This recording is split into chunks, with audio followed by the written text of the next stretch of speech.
It is a truth universally acknowledged that a single man in possession of a good fortune must be in want of a wife. However little known the feelings or views of such a man may be on his first entering a neighborhood, this truth is so well fixed in the minds of the surrounding families that he is considered as the rightful property of someone or other of their daughters. "My dear Mr. Bennet," said his lady to him one day, "have you heard that Netherfield Park is let at last?" Mr. Bennet replied that he had not. "But it is," returned she, "for Mrs. Long has just been here, and she told me all about it." Mr. Bennet made no answer. "Do not you want to know who has taken it?" cried his wife impatiently. This explainer is for teachers planning or refining a unit on Pride and Prejudice. I'll walk through context, a concise plot arc, key characters and themes, and some practical classroom strategies you can adapt straight away. You can use this video at the start of your unit as a midway reset or as a final revision tool for senior students. Why Pride and Prejudice still works in classrooms. Pride and Prejudice was first published in 1813, but it still speaks to your students because it combines three powerful elements. It's a sharp social comedy about class, money, and manners. It offers a strong, questioning heroine in Elizabeth Bennet. And it uses a distinctive narrative voice, full of irony and free indirect discourse that invites close reading. At its heart, this is a novel about how we judge others, how we misread situations, and how gender and class shape our choices. Quick context for teachers to highlight. You don't need a long lecture on Regency history. A few targeted points usually go further. The novel is set in rural Regency England, where land, inheritance, and social rank structure people's lives. Women of Elizabeth's class cannot easily earn money. Marriage is an economic as well as emotional decision. Austen writes from within this world, but often gently mocks its snobbery and hypocrisy. You might frame the whole unit around one big question, such as, what does Austen want us to value in people, and how does she teach us not to trust our first impressions? Plot in 5 movements. Rather than retelling every episode, it's useful to present the plot in 5 clear movements that students can map and revisit. New arrivals, new judgments. Mr. Bingley and Mr. Darcy arrive at Netherfield. At the Meryton Ball, Darcy insults Elizabeth, and everyone begins forming first impressions. Growing attractions and misunderstandings. Jane and Bingley fall quietly in love. Elizabeth enjoys Wickham's charm and believes his story about Darcy. Prejudice sets in on both sides. The turning point. Darcy's first proposal and the letter. At Hunsford, Darcy proposes badly. Elizabeth's refusal is fierce. Darcy's letter then forces her to reread her own judgments and the story so far. Crisis. Lydia's elopement and social ruin.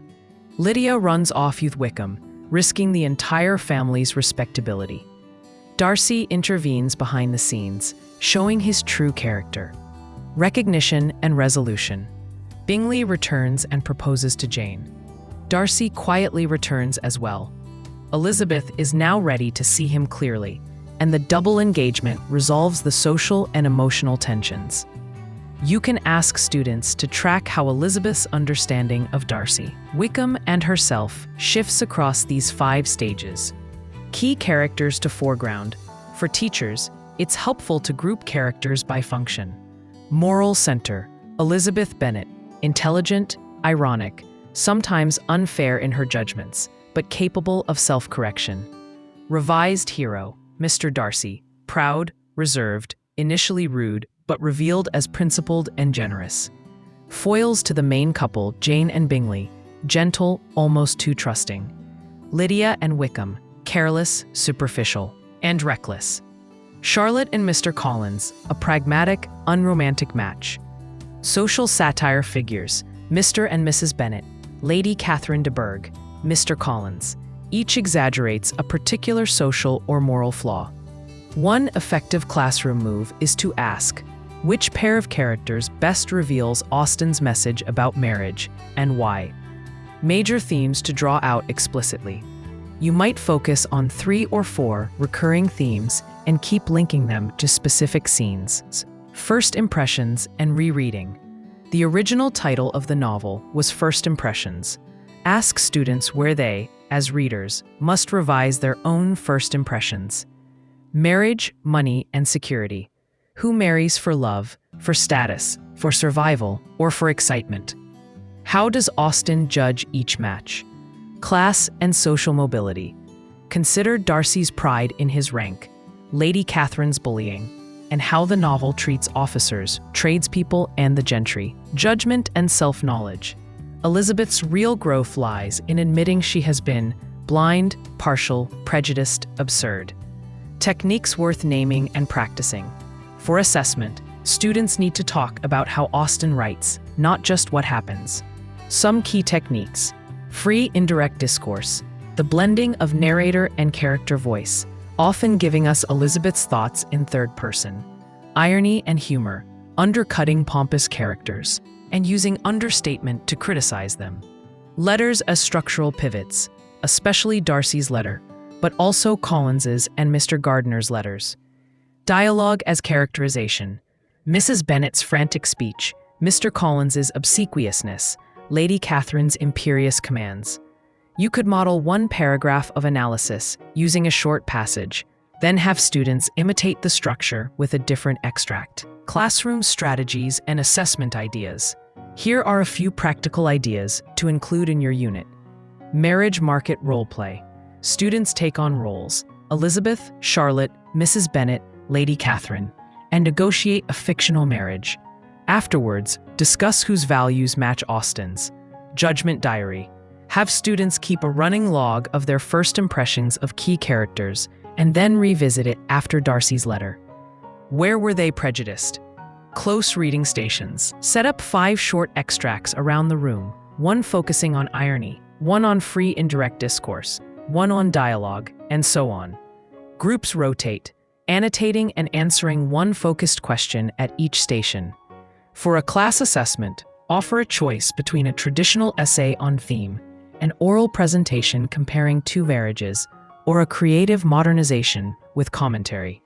In your classroom, Pride and Prejudice is a witty, sharp, and surprisingly modern study of how we judge, misjudge, and sometimes bravely change our minds. So feel free to mix critical essays, performance activities, and creative responses. Thanks for watching, and good luck bringing Austen to life for your students. Feelings or views of such a man may be on his first entering a neighborhood. This truth is so well fixed in the minds of the surrounding families that he is considered as the rightful property of someone or other of their daughters. My dear Mr. Bennet, said his lady to him one day, have you heard that Netherfield Park is let at last? Mr. Bennet replied that he had not. But it is, returned she, for Mrs. Long has just been here, and she told me all about him. Mr. Bennet made no answer. Do not you want to know who has taken it? Cried his wife, impatiently. You want to tell me, and I have no objection to hearing it.